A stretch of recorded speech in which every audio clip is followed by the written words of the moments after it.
Welcome students to our today's new video.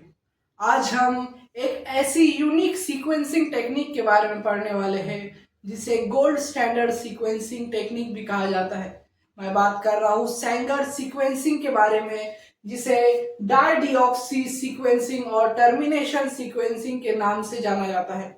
इसे 1977 के अंदर हमारे बहुत ही फेमस साइंटिस्ट फ्रेडरिक सैंगर ने इसे डिजाइन किया था। और इसे डिजाइन करने के बाद इन्होंने जीनेटिक सीक्वेंसिंग के अंदर, डीएनए सीक्वेंसिंग के अंदर एक रिवॉल्यूशन लाया और 1977 से आज तक ये टेक्निक को यूज किया जाता है, क्योंकि ये बहुत ही एक्यूरेट है और इसके अंदर डिटेक्शन बहुत ही इजी और बहुत ही यूनिक डिटेक्शन होता है। तो स्टूडेंट्स, चलो स्टार्ट करते हैं सैंगर डीएनए सीक्वेंसिंग मेथड। आपको सुनकर और इसके स्टेप्स देखकर बहुत ही हार्ड दिख रहे होंगे, पर ऐसा नहीं है। आज हम सब इसे सिर्फ 5 स्टेप के अंदर सैंगर सीक्वेंसिंग का कंसेप्ट क्लियर करेंगे। तो स्टूडेंट, सैंगर सीक्वेंसिंग का हर कोई टेक्निक का एक प्रिंसिपल होता है। तो सैंगर सीक्वेंसिंग का भी प्रिंसिपल है स्टूडेंट्स।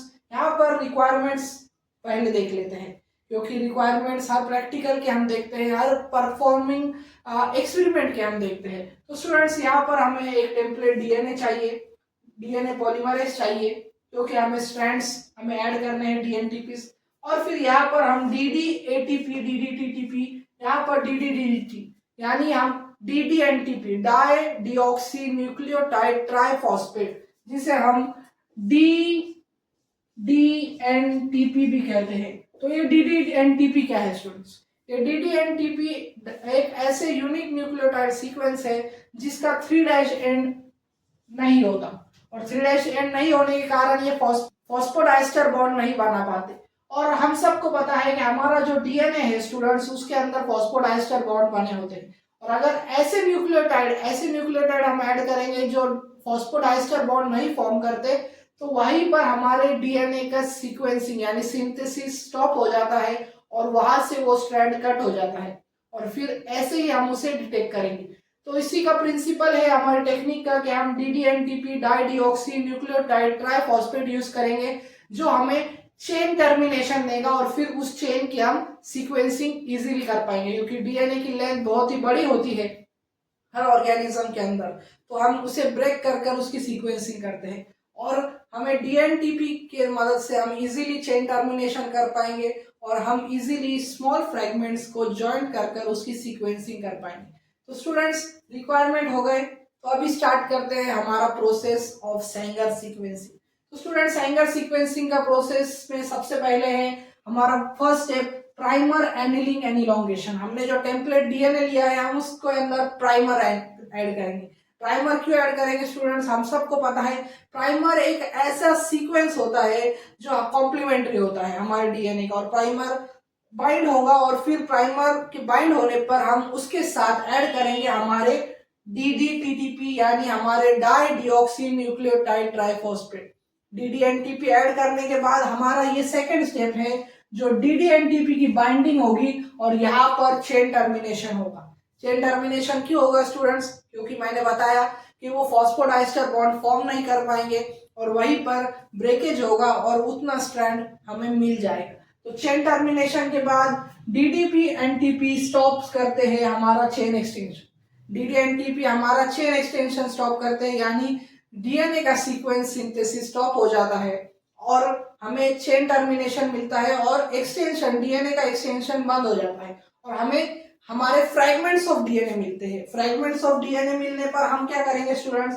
अभी हमें यहाँ पर आप देख रहे होंगे, हमें यहाँ पर जीटीसीए के फ्रैगमेंट्स मिल चुके हैं, और ये फ्रैगमेंट्स की लेंथ वेरी करती है, क्योंकि कहाँ पर कौन सा डीडीएनटीपी ने चेन टर्मिनेशन किया, उस हिसाब से हमें इसकी चेन लेंथ मिलेगी। तो अभी हमें इसे डिटेक्शन करना है स्टूडेंट्स, पर साइज के बेसिस पर नहीं, हम यहाँ पर फ्लोरोसेंस लेबल भी यूज करेंगे। तो हमारा जो थर्ड स्टेप है वो है fluorescence labelling of the strands, जो हमें सीक्वेंसेस मिले हैं।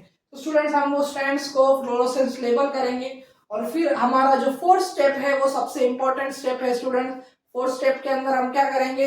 हम यहाँ पर इलेक्ट्रोफोरोसिस करेंगे, और हम सबको पता है इलेक्ट्रोफोरोसिस में क्या होता है, जो स्ट्रैंड जितना छोटा होगा साइज के अंदर वो सबसे आगे आएगा, और जिसकी साइज बड़ी होगी वो पीछे रहेगा। हम ये चार्ज के बेसिस पर करते हैं। हमारा डीएनए नेगेटिव चार्ज होता है तो पॉजिटिव साइड की तरफ मूव करेगा, और फिर हमने जब इलेक्ट्रिक करंट ऑफ किया तो हमें स्ट्रैंड सेपरेट मिलेंगे।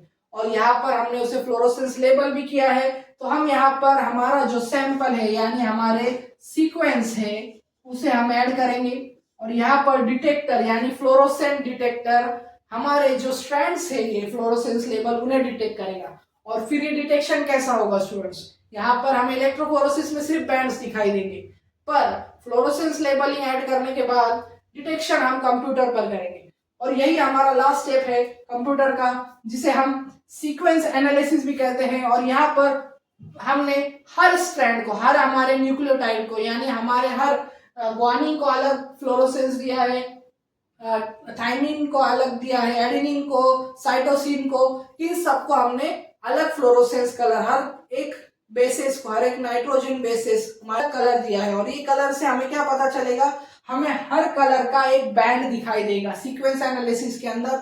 समझो जैसे कि ब्लू कलर का जी ग्वानिन का है, रेड कलर का थाइमिन का है, ग्रीन कलर का साइटोसिन का है, और ऐसे ही हमें एडेनिन, ग्वानिन, साइटोसिन के ये बैंड्स मिल जाएंगे। और ये क्या है, हमारे टर्मिनेशन बैंड्स है जो हमें सीक्वेंसेस से मिले हैं। हमारे जो ये सीक्वेंस हमें मिले हैं टर्मिनेशन के बाद एक स्मॉल स्ट्रैंड्स मिले हैं, उन सब का सीक्वेंस एनालिसिस किस बेसिस पर होगा, फ्लोरोसेंस लेबलिंग के बेसिस पर। और फिर हम उन सब को ज्वाइन कर इन सब ब्रेक पीसेस को, यानी आपने पजल देखा है स्टूडेंट्स, पजल सॉल्व किया है, पजल के अंदर हमें पीसेस मिलते हैं, और पीसेस क्यों होते हैं, ताकि हम उसे ज्वाइन कर सके। तो उसी तरह से इतना बड़ा पजल, हमारा जो डीएनए एक पजल है, एक मिस्ट्री है, उसके पहले हमने पीसेस किए, फिर उसे फ्लोरोसेंस लेबल कर इलेक्ट्रोफोरेसिस किया, और फ्लोरोसेंस डिटेक्ट कर हम इन सब पीसेस को ज्वाइन करेंगे, और फिर एक सीक्वेंस एनालिसिस, और हमें मिल जाएगा एक पूरा ह्यूमन जीनोम का सीक्वेंस। और सैंगर सीक्वेंसिंग को बहुत इजीली